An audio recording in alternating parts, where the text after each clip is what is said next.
ورڈسکوپ کے پیارے دوستو السلام علیکم، میں ہوں حنزلہ خان اور آپ کو ورڈسکوپ میں خوش آمدید۔ پیارے ساتھیو، آج ہم بات کریں گے ایک ایسی سائنسی راز کی جو شاید آپ نے پہلے کبھی نہ سنا ہوگا۔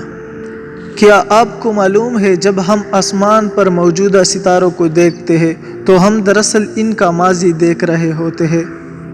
جی ہاں، جو ستارہ ہمیں چمکتا ہوا نظر آ رہا ہے ہو سکتا ہے کہ وہ لاکھوں سال پہلے پناہ ہو چکا ہو۔ آج ہم اس ویڈیو میں روشنی کی سفر اور کائنات کی ماضی کی جھلک پر تفصیل سے بات کریں گے اور اس کے ساتھ ساتھ قرآن و حدیث میں موجودہ حوالوں کو بھی شامل کریں گے۔ لہٰذا آپ سے گزارش ہے کہ ہمارے کسی بھی ویڈیو کو آخر تک ضرور دیکھیں۔ پیارے ساتھیو، سب سے پہلے یہ سمجھنا ضروری ہے کہ روشنی ایک مخصوص رفتار سے سفر کرتی ہے۔ روشنی کی رفتار 3 لاکھ کلومیٹر فی سیکنڈ ہے، لیکن یہ بات ہمارے لیے بہت حیران کن ہے کہ کائنات اتنی وسیع ہے کہ روشنی کو بھی طویل فاصلہ طے کرنے میں لاکھوں یا کروڑوں سال لگ جاتی ہے۔ سورج زمین سے تقریباً 150 کلومیٹر دور ہے۔ جب ہم دن کے وقت سورج کی روشنی دیکھتے ہیں تو حقیقت میں ہم 8 منٹ اور 20 سیکنڈ کے پہلی روشنی دیکھ رہے ہوتے ہیں۔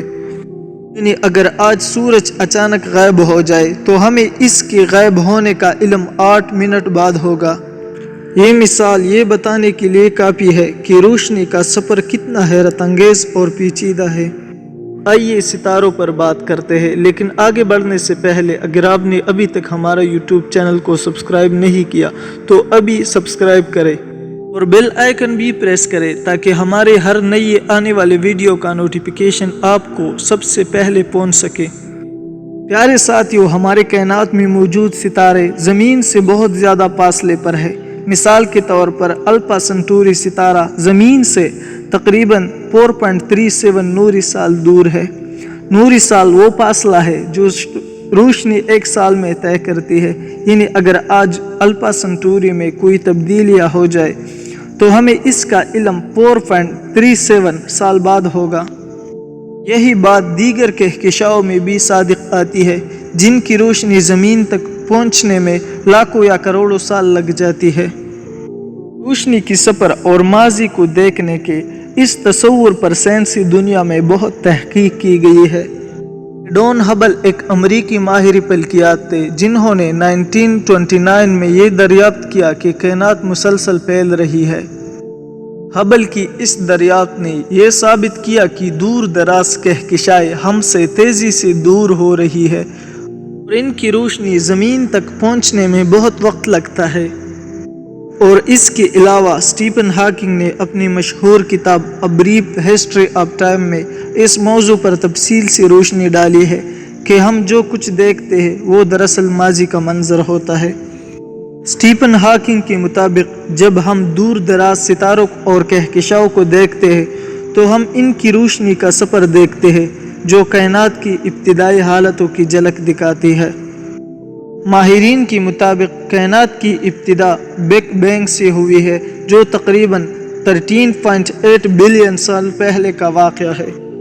سائنسدانوں کے مطابق بگ بینگ کے بعد روشنی نے پوری کائنات میں پھیلنا شروع کیا اور اس روشنی کو cosmic microwave background radiation کہلاتی ہے، جس سے سائنسدان ناسا کے جیمز ویب اسپیس ٹیلیسکوپ کے ذریعے دیکھتے ہیں۔ نیل ڈائی گراس ٹائسن ایک مشہور ماہر فلکیات ہے۔ وہ اپنی کتاب astrophysics for people in a hurry میں لکھتے ہیں کہ یہ روشنی کائنات کے آغاز کی پہلی نشانی ہے اور ہمیں ماضی کی طرف لے جاتی ہے۔ پیارے ساتھیو، الحمدللہ ہم سب مسلمان ہیں اور اسلام میں روشنی اور کائنات کے پھیلاؤ کا ذکر بھی کیا گیا ہے۔